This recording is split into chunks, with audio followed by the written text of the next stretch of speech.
বিশ্বনবী সাল্লাল্লাহু আলাইহি সাল্লাম ছিলেন বিশাল বড় হৃদয়ের অধিকারী। কখনো রেগে যেতেন না, উনাকে আঘাত করলেও রাখতেন না।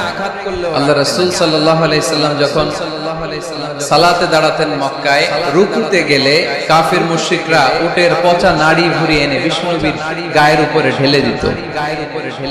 নাউজুবিল্লাহ পড়বেন না, নাউজুবিল্লাহ পড়বেন না। বিষ্ণু ইসলাম রাখতেন না, নিজের উপর অ্যাটাক হলে কখনো রাখতেন না। শুধু ইসলামের বিধান লঙ্ঘন হলে তিনি রেগে যেতেন। আল্লাহর আইনের ব্যাপারে কেউ কথা তুললে রেগে যেতেন। গায়ের উপর শারীরিক অত্যাচারে রাখতেন না। তায়েফের ময়দান তার প্রমাণ। দাওয়াত দিতে গেলেন, রক্তাক্ত হলেন। 3 জায়গায় বিশ্বনবীকে অ্যাটাক করে রক্তাক্ত করা হলো। এত সুন্দর দেহ, এত শুভ্র দেহ, এত সুন্দর স্কিনের মানুষ ছিলেন, এই মানুষটাকে পিটিয়ে পাথর মেরে রক্তাক্ত করা হয়েছে। তিনি রাগেন নাই, ক্ষমা করেছেন। কি করেছেন? ক্ষমা করেছেন। কি করেছেন? ক্ষমা করেছেন। একবার উটের উপরে বসা এক বেদুইন এসে বিশ্বনবীর চাদর ধরে টান দিলেন। চাদরটা ছিল বুরদুন নাজরানি, নাজরান এলাকা থেকে আনা। এই চাদরের কর্নারে খসখসে ডিজাইন করা ছিল। ওই বেদুইন এসে ইয়া মুহাম্মদ বলে টান দিয়েছে যখন চাদর, এই খসখসে অংশ ঘাড়ের মধ্যে লেগে বিশ্বনবীর ঘাড়ের চামড়া ছিঁড়ে গিয়েছে। বিশ্বনবী সাল্লাল্লাহু আলাইহি ওয়াসাল্লাম তাকে শুধু একটা মুচকি হাসি দিলেন। কি করলেন?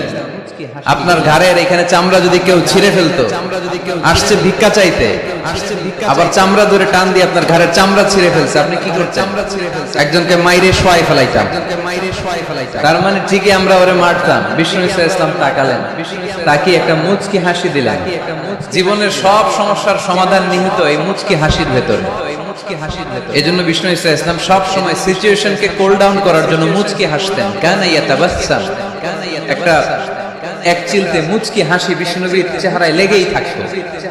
You smile to your brother, it's a charity. তাবাসসুমুকা ফি ওয়াজহি আখিকা সাদাকা। তুমি যখন তোমার ভাইয়ের চেহারার দিকে তাকিয়ে মুচকি হাসি মারো, এতেও আল্লাহ আমলনামায় সওয়াব দিয়ে দেয়। আমরা অনেকে মুচকি হাসতে চাই না। কবে যে সর্বশেষ হাসছিল ওইটাই খেয়াল নাই। এরকম ডাকাইতে আছে না নাই? হাসবেন, মুচকি হাসবেন, হাসতে পয়সা লাগে। হাসতে পয়সা লাগে, তাহলে মুখটার এরকম বেজার করে রাখেন কেন? হাসেন একটু, হাসেন একটু।